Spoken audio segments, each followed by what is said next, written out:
really wonderful. Our scripture today comes from the book of Daniel, chapter 3, verses 16 through 18, and can be found in the bulletin if you'd like to read along. If you'd like to listen along, that is just fine. Let us hear the word. Shadrach, Meshach, and Abednego answered the king, "O Nebuchadnezzar, we have no need to present a defense to you in this matter. If our God, whom we serve, is able to deliver us from the furnace of blazing fire and out of your hand, O king, let him deliver us. But if not, be it known to you, O king, that we will not serve your gods, and we will not worship the golden statue that you have set up." May God add blessing and understanding to the hearing of these words this day. Robert Fulghum, maybe you know him. He wrote a book called All I Ever Really Needed to Learn, I Learned in Kindergarten. He has a ton of books, a ton of storybooks, and he opened one of his books with this story. A tabloid newspaper shared a story about a call from a fire department to a house where smoke was billowing out of the upstairs window. The firemen did their job perfectly and doused the fire and rescued the man who was in the upstairs room. But funnily enough, he was asleep on a bed that was the source of the fire. So as soon as everything calmed down, the question was inevitably asked, how did this happen? And the man who had been laying on that burning bed said, "I don't know. It was burning when I lay down on it." Do you think you'd ever lay down on a burning bed? Metaphorically speaking. Sometimes we choose our burning beds, and sometimes the burning beds find us. Just ask the three guys from this morning's scripture. They were just seeking to be faithful to their God. Nebuchadnezzar, in this third chapter of Daniel, this is our third week of a 4-week study. In this third chapter, King Nebuchadnezzar has made this golden statue. Now, theologians, scholars want to make a big deal out of the fact that it's made of gold, because gold is the most expensive mineral. It is the most expensive thing. It's a huge statue. It is to show power and wealth. And all the people were supposed to worship. So Nebuchadnezzar, after building this statue, there are some phrases in this third chapter that get used over and over and over. And so Nebuchadnezzar calls together the prefects, the satraps, the governors, and all the administrators. That phrase is used 1,000 times in this third chapter. That's the only time you're going to hear me use it. He calls all the officials together and says, "Listen, I've built this, and when you here's the next one. The harp, the lyre, the trigon, all the musical assembly." It's like a listing of 6 or 7. The drums. When you hear all these musical instruments, you will fall down and worship. So it's at the sound of music that people are to fall down and worship the statue. And this is what happens. The music blares, and people fall down, and they worship the statue. Oh, what power Nebuchadnezzar has. But our boys, Meshach, Shadrach, and Abednego, they will not bow down. They will only worship one God. And so those who might be jealous, those who might have been raised in the country, get a presence with Nebuchadnezzar, and they say, "O king, you have made this decree, but there are some in your leadership that will not bow down." And they point the fingers at Meshach, Shadrach, and Abednego. The king is enraged. If you wield that much power, and you have that much authority to build such an expensive, enormous statue that people are to worship, and you tell people they're supposed to worship, well, you expect to have your ways followed. So in his rage, he calls for Meshach, Shadrach, and Abednego, and he's like, "What are you doing? I have called all my officials. I have told everybody in the land what they're supposed to do, and they say that you will not do it. So I'm going to give you one more chance. The whole musical assembly is going to blare here in just a minute, and you will have a chance to save your life. When that happens, bow down. If not, into the fiery furnace. We've read their response this morning. They will not. What I love about the response, and I wrote about it in the newsletter article this week, is that they say, O king, whether or not we are delivered by our God from this fiery furnace matters not at all.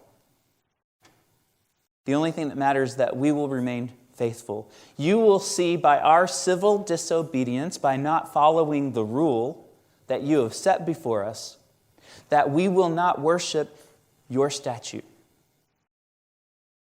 We will only worship the God of our ancestors. They don't care whether they will die or not. That's what I love. They say, whether God can deliver or not doesn't matter. We always want to know. We have been trained to ask the question, what's in it for me? What good will come for me if I act in a certain way? Can it be good to go into a fiery furnace? I can't even imagine. They remain faithful. Nebuchadnezzar is so enraged that he tells those who are in charge of the fiery furnace, turn the heat up even more than normal. Blast it to its fullest potential. They bind them up in their clothes already and just throw them in. The men who are responsible for throwing Meshach, Shadrach, and Abednego into the fire die because of the heat blast when they get close to throw them in. The men are in the fire and the king is looking on, and he asks someone, how many men did we throw into that fire? O king, 3. Why are there 4? Shut down the fire. He goes to the entrance of the furnace and he says, Meshach, Shadrach, and Abednego, if you have been delivered, come out now. And they step out. And Nebuchadnezzar is amazed. It should never have happened. He closes the 3rd chapter by telling everybody in the land, no one can speak ill of the God of Meshach, Shadrach, and Abednego. For this God is the only God who will send an angel to deliver the people. There is no more powerful God. If you choose to speak poorly of this God, you will be killed and your house will be in ruin. And then Nebuchadnezzar, just like in the other chapters, promotes Meshach, Shadrach, and Abednego. This is the story.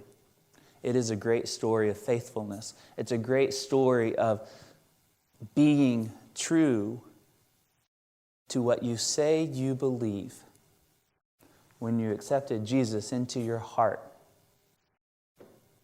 When you said yes to this faith thing. It sets you down a road. And it doesn't matter what comes in your way, and it doesn't matter whether you make mistakes along the way and cause your own fires, or whether the fires find you, it's going to happen. The only thing to do in the midst of such time is to remain faithful. That's all we can do.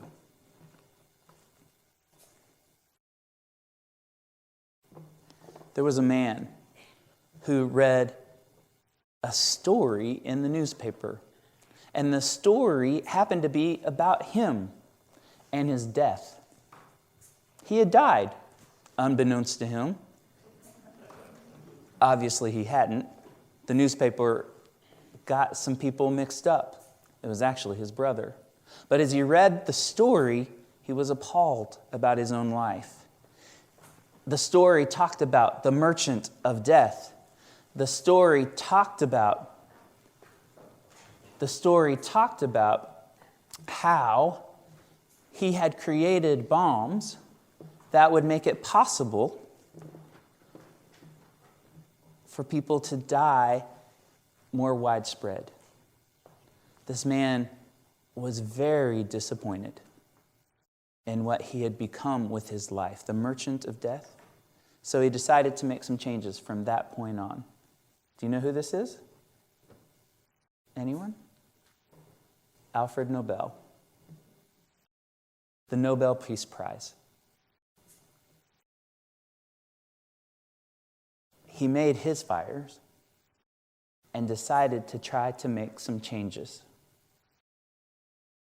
Tony Campolo had a radio show in Philadelphia. The night before he was going on the air, he saw the movie Schindler's List. Have you seen it? Very powerful movie. It affected him. He went on the next day to his radio show and said, "Hey, let's talk about this movie. Let's talk about what the Jews went through in their time during World War II and even before." And so he spent the whole time on the radio discussing this. The next day he got a call from someone who heard the show and said, "That was a great show. I'm so glad you did that. It's so good to call to people's attention the things that happened there. I myself am a survivor of the Holocaust, and I would like to invite you to a meeting of Holocaust survivors on Friday." And Campolo said immediately, "Yes, where, when? I'll be there." So he showed up, and they were having a simple meal and just sharing in each other's company. Campolo leaned over and spoke to a man next to him, and he said, "Tell me, because of your experiences, do you hate Germans? Or do you cringe anytime you hear someone speaking with a German accent?" And the man said, "Let me tell you a story.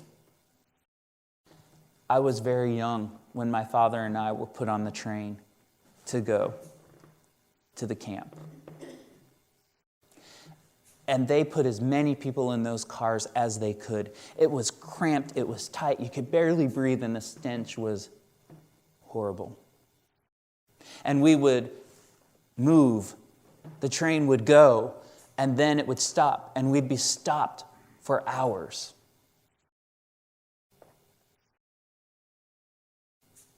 But when the train was stopped, there would be people who would come, and in between the boards, they would give us bread to eat and water to drink.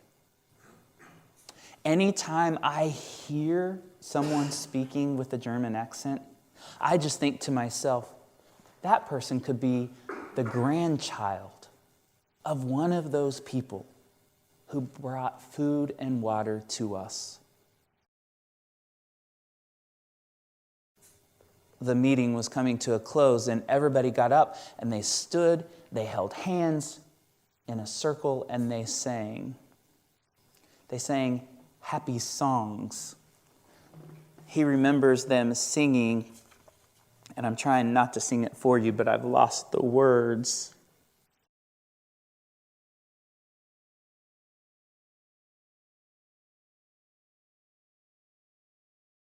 "You are my sunshine." That's the song.